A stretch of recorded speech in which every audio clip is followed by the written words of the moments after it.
So pregnancy and stress ఏ విధంగా ప్రెగ్నెన్సీలో బిడ్డని ఎఫెక్ట్ చేస్తుంది అనేది ఈరోజు క్లియర్గా చెప్తాను. హలో వ్యూయర్స్, నేను doctor Mrudula, senior consultant, fertility expert, 49 hospital Secunderabad branch. So ప్రెగ్నెన్సీలో నార్మల్గా అందరూ కొంచెం స్ట్రెస్ అనేది ఫీల్ అవుతారు. బికాస్ ఫస్ట్ టైం ప్రెగ్నెన్సీ వాళ్ళు ఎస్పెషల్లీ. సో ఎలా ఉంటుంది, డెలివరీ ఎట్లా ఉంటుంది, బేబీ ఎలా నార్మల్గా ఉంటుందా, డెలివరీ వరకు బాగుంటుందా అనేది చాలామంది స్ట్రెస్ ఫీల్ అవుతూ ఉంటారు. అండ్ డైలీ యాక్టివిటీస్లో కూడా కొంచెం స్ట్రెస్ ఉంటుంది అందరికీ, వర్క్ వల్ల కూడా ఉండొచ్చు.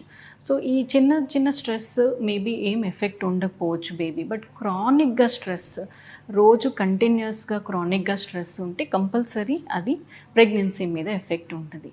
సో ఎలా ఎఫెక్ట్ చేస్తుంది అంటే, ఈ స్ట్రెస్ వల్ల మనకి బాడీలో కొన్ని హార్మోన్స్ రిలీజ్ అవుతాయి, కార్టిసాల్ ఎస్పెషల్లీ. సో ఈ హార్మోన్స్ వల్ల బ్లడ్ ప్రెషర్ పెరగడము, బేబీకి సరిగా బ్లడ్ అందకపోవడము, అండ్ మదర్లో షుగర్ లెవెల్స్ ఇంక్రీజ్ అవ్వచ్చు స్ట్రెస్ వల్ల. ఎందుకంటే ఇవన్నీ హార్మోన్ మీద డిపెండ్ అవుతాయి.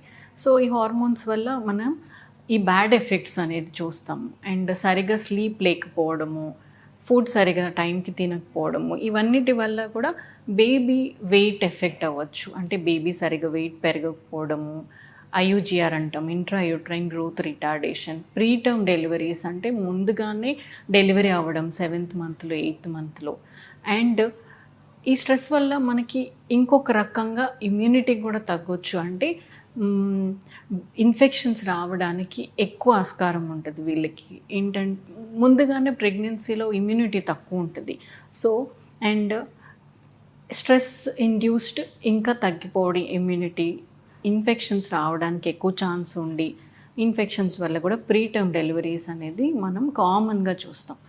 అండ్ ఇవన్నీ కాకుండా మనకి బేబీ ఏదైతే లోపల పెరుగుతుందో అన్ని ఆర్గన్ డెవలప్మెంట్ కానివ్వండి, వాళ్ళ రిప్రొడక్టివ్ అంటే మదర్ ఊంలో ఉండే ఫీమేల్ ఫీటస్ అయినా మేల్ ఫీటస్ అయినా వాళ్ళ రిప్రొడక్టివ్ సిస్టమ్, ఎస్పెషల్లీ పాప ఫీమేల్ బేబీ ఎగ్ డెవలప్మెంట్, వాళ్ళ రిప్రొడక్టివ్ సిస్టమ్ డెవలప్మెంట్ అంతా మదర్ రూమ్లో ఉన్నప్పటి నుంచి స్టార్ట్ అవుతుంది. సో ఇవన్నీ ఏదైతే ఎఫెక్ట్ ఉంటుంది, మనం తీసుకునే ఫుడ్, మెడిసిన్స్, అనవసరమైన మెడిసిన్స్ అండ్ స్ట్రెస్, ఇవన్నీ ఆ బేబీ రిప్రొడక్టివ్ సిస్టమ్ మీద కూడా ఎఫెక్ట్ ఉంటుంది.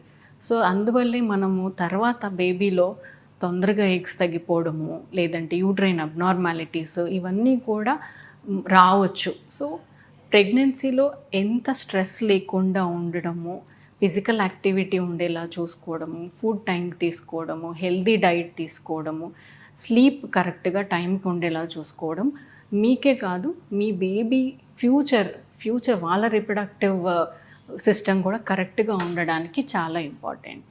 Thank you.